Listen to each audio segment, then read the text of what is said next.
Hi everyone, welcome back to my YouTube channel. On today's episode of Cook with Andy, I'll be making something very native. It is something I learned while I was growing from my late father. He will usually make it. It is called garden egg sauce. And today I'll be pairing it with unripe plantain. Enough of all this egg sauce and all that. Sometimes do it the traditional or the village way. Scratch that. So in a water, I added my neatly washed and cut plantain.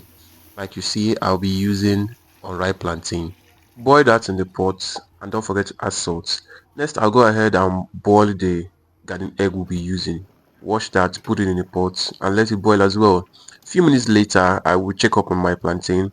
At this point, I'm using a fork to know whether the plantain was properly cooked, and it is properly cooked. Next, we'll go ahead and check on our garden egg as well. Use a fork and try to pierce through it. If the color changes from green to this color, you should know that the garden egg is ready. And most of you don't know that another name for garden egg is eggplant. I just taught you that. I'll go ahead and put it in my mortar because I'll be pounding it with mortar. You can as well choose to do this with blender, but just like I said, the traditional way my late dad taught me, I'll be using mortar and pestle to do this. I went ahead to pound that and even rolled it like the akara woman in your area. Scratch that. In another heated pot, go in with your palm oil. You may also want to add a bit of vegetable oil, that is groundnut oil, but this is optional. You could choose to use only palm oil for this recipe. I went ahead to add my onions. You may want to fry this until it is fragrant. Don't forget, let your heat not be too high so your onions doesn't burn. After frying these onions, I'll go in with my blended pepper mix. This time, there is no ginger and garlic in pepper mix, just scotch bonnet and shombo. This is traditional food. You shouldn't be putting ginger and garlic in your traditional native egg sauce. After that, I'll fry my pepper mix for about a minute or two.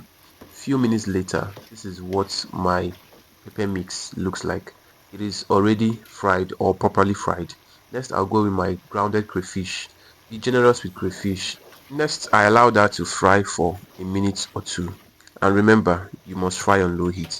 I went in with my pre-cooked cow skin. It is pre-cooked, so I add it at this point. I stir that properly as well to combine. Next, I'll go in with my washed and neatly deboned manla fish. This is optional as well. You can choose to use any protein of your choice, beef, snail, whatever protein you desire. Feel free to use it. I'm only using this cow skin and manla because this is what is available in my area. Next, I added my seasoning and salt. Don't add too much seasoning and salt because this recipe doesn't need much seasoning and salt. Just a little and you're good to go. Next, I'll introduce the crushed eggplant puree. This is the main ingredient for this recipe. At this point, when you add it, go ahead and stir that properly to combine. You notice carefully that all the oil will float on top. This is how to know that you are actually cooking this recipe very well. Allow that to fry for a minute or two. Next, I went in with boiled egg. Feel free to perforate the eggs using fork. That way the oil could go inside the egg and then give it a bit of flavor. Next, I went in with my sliced and neatly washed scent leaf. This is another flavor builder in this recipe. And of course, who doesn't know that scent leaf is very medicinal and you should incorporate scent leaves to your recipes at some point. After that, allow that to fry for a minute or two. And guys, our eggplant sauce or garden egg sauce is ready. I went ahead to remove the back of the plantain, more like peeling it.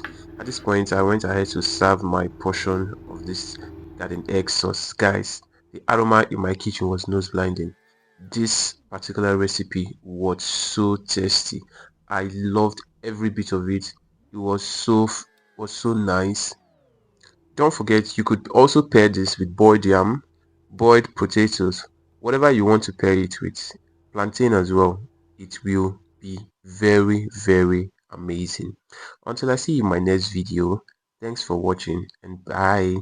Not to forget, thank you all for always sticking to this channel, for liking, subscribing, commenting, and for always dropping your reviews in the comment section. Thank you so much. Let me know if you'll be trying this in the comment section. Until I see you in my next video. Bye.